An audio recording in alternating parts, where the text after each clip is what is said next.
La nomination de Paetongtarn Shinawatra contestée malgré sa suspension. La première ministre suspendue, Paetongtarn Shinawatra, fait face à une pression politique croissante alors qu'elle s'apprête à prêter serment en tant que ministre de la Culture, en dépit d'une décision de la Cour constitutionnelle lui interdisant temporairement d'exercer ses fonctions. La Cour devrait prendre au moins un mois pour statuer sur une éventuelle destitution de Madame Paetongtarn pour manquement à l'éthique, en lien avec sa gestion d'un appel téléphonique avec l'ancien Premier ministre cambodgien Hun Sen. Jeudi, le Premier ministre par intérim, Surya Jingringreanki, dirigera la cérémonie de prestation de serment du nouveau cabinet remanié, incluant Madame Paetongtarn. Cependant, plusieurs sénateurs estiment que cette démarche pourrait être inconstitutionnelle et contraire à l'éthique.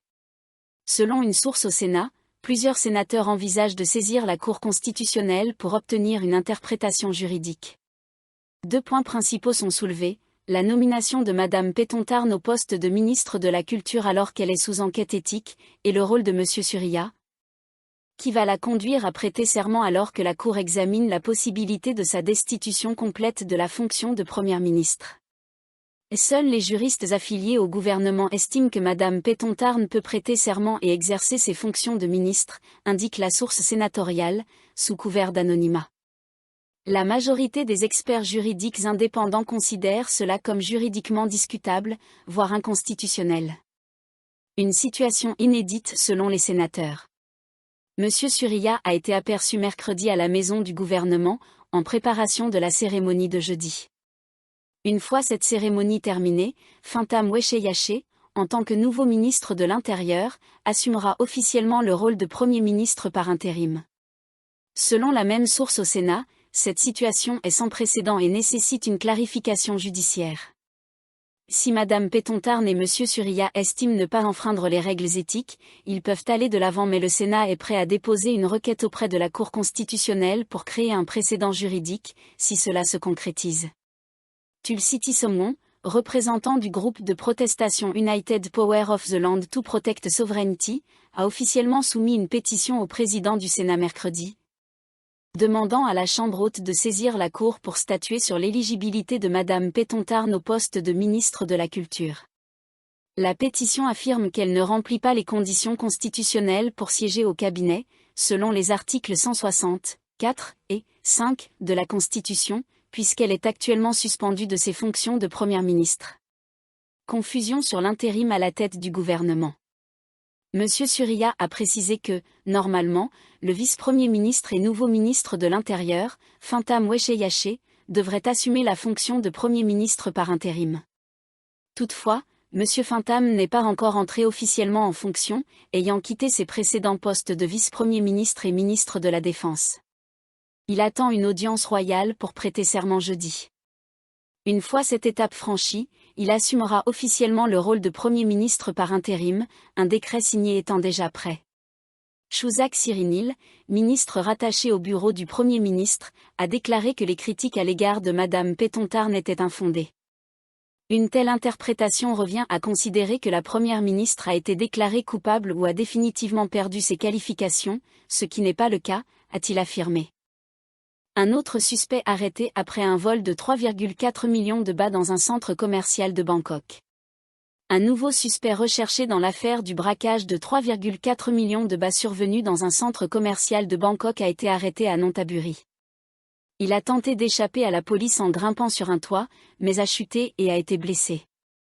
Les enquêteurs du bureau de la police métropolitaine, MPB, ont localisé le suspect, identifié uniquement sous le nom de Nontawa, alias Som, dans une maison du Tambonbang Srimwam, à Nonthaburi, vers 1h30 du matin ce mercredi.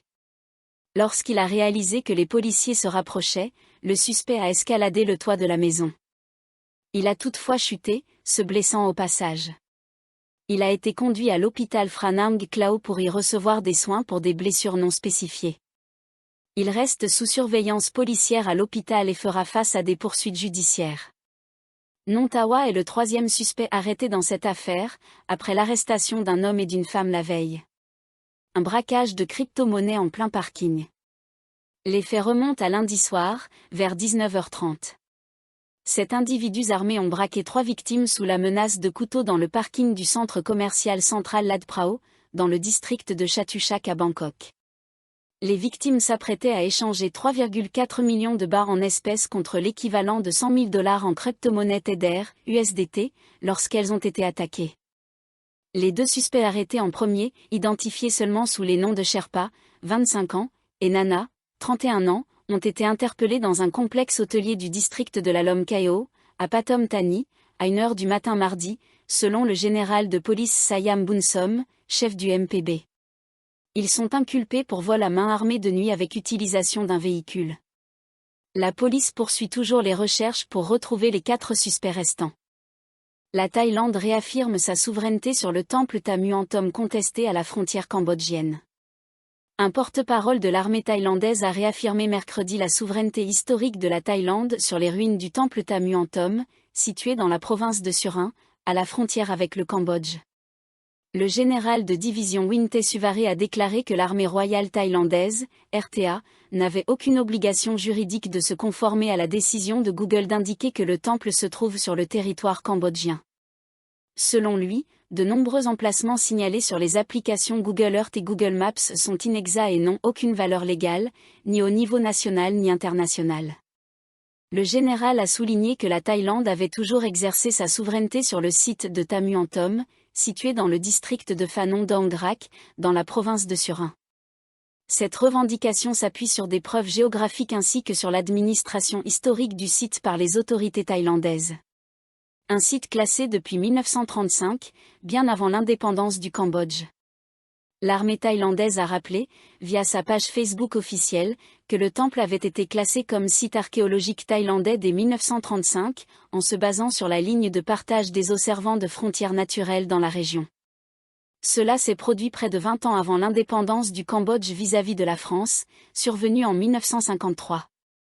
Le département des Beaux-Arts de Thaïlande a d'ailleurs rénové les ruines du temple, un travail qui a été reconnu par le gouvernement cambodgien. Par ailleurs, l'autorité du tourisme de Thaïlande, TAT, a construit une route pour permettre aux visiteurs d'accéder plus facilement au site. Des objets anciens découverts sur place sont également exposés au Musée national de Surin, selon l'armée. Un litige porté devant la Cour internationale de justice. Le site du temple Tamuantom fait partie des 4 zones frontalières contestées que le Cambodge revendique dans une pétition récente soumise à la Cour internationale de justice, CIJ. La Thaïlande, pour sa part, ne reconnaît pas l'autorité de cette juridiction dans cette affaire. Mercredi, le général Natapon Nakpanish, vice-ministre de la Défense par intérim, a indiqué que le ministère de la Défense espérait que le Cambodge accepterait de discuter des questions frontalières de manière bilatérale lors de la prochaine réunion du Comité général frontalier, coprésidée par les ministres de la Défense des 2 pays. Le général a précisé qu'un signe positif avait été observé. Les autorités cambodgiennes ont accepté de reprendre les discussions informelles avec leurs homologues thaïlandais, bien que certaines conditions restent encore à régler. Il a également souligné que la Thaïlande n'avait pas fermé sa frontière avec le Cambodge, mais avait simplement limité les heures d'ouverture. C'est le Cambodge, selon lui, qui a décidé de fermer la frontière. La Thaïlande met en lumière son soft power lors d'un gala éblouissant à Bangkok. L'autorité du tourisme de Thaïlande, TAT, a brillamment mis en avant le soft power du royaume lors de la soirée de gala Amazing Thailand Sanetai, organisée hier soir à l'hôtel d'Usitani de Bangkok, sous le thème « Myth of Siam a Gala of Timeless Wonder ». Le mythe du Siam, un gala d'émerveillement intemporel. Cette soirée spectaculaire, événement phare de l'année Amazing Thailand Grand Tourisme and Sport 2025, a illustré la capacité et la confiance du pays à affirmer son statut de destination touristique de classe mondiale, en mariant harmonieusement richesse culturelle, créativité artistique et hospitalité sincère. Un hommage vibrant à la culture thaïlandaise. Monsieur Sorawon-Thientom, ministre du Tourisme et des Sports, a décrit le gala comme « une scène puissante pour célébrer la culture thaïlandaise et raviver l'intérêt des voyageurs du monde entier ». Cet événement a mis en valeur les multiples facettes du charme thaïlandais, tout en renforçant la confiance internationale dans notre sécurité, notre préparation et notre accueil. Il marque une avancée audacieuse vers notre objectif de positionner la Thaïlande comme un hub touristique mondial. La soirée a accueilli de nombreuses personnalités, parmi lesquels Madame Terara Samrejvanish, vice-ministre de l'Intérieur, Madame Marisa Sukosol Nunbakdi, présidente de la sous-commission du soft power dans le tourisme, Madame Mayure Chepron-Prasit, membre de la sous-commission de la promotion de l'industrie des festivals, et Monsieur Sermkinkuna Wong, représentant du secteur artistique, ainsi que des diplomates venus du monde entier. Des artistes, des sportifs et des influenceurs au rendez-vous. Les figures phares de la campagne Be My Guest de la TAT étaient également présentes, les acteurs Bitasa Pakshi, Nunizamane et Yoshirin Rada, les sportifs Buaka Obanchamek et Popor Sapsire, ainsi que les influenceurs Alek Teradech, Pang Nawa et Jenny Panan, qui ont contribué à faire rayonner le charme éternel du Siam auprès du public international. La soirée a alterné tradition et modernité avec, notamment, une représentation envoûtante de marionnettes un lacon lek, tirée de l'épopée Ramakien, et des spectacles culturels des 5 grandes régions de Thaïlande. Le point culminant fut le show énergique du groupe TPOP4VE, fraîchement revenu de sa prestation à Head in the Clouds à Los Angeles. Un voyage culinaire d'exception. Le concept Amazing Experience de la TAT a également proposé une expérience gastronomique haut de gamme. L'arbre de champignons shimeji. Salade de légumes sauvages et œufs de fourmis rouges. Noix de Saint-Jacques d'Hokkaido avec sauce kaolai du sud. Joues de bœuf wagyu braisé au curry. Vivano rouge de l'andaman sauce jao. Le tout accompagné de desserts traditionnels comme le canon tapet, canon la et la glace au kaomak. Immersion interactive et artisanat régional. Dans l'espace Showcase Zone, les invités ont découvert le concept des 5 must-do in Thaïlande, à travers une dégustation de somchin revisité en boisson fine, des ateliers de fabrication de guirlandes royales, des expositions interactives sur les voyages, et des performances alliant tradition et modernité.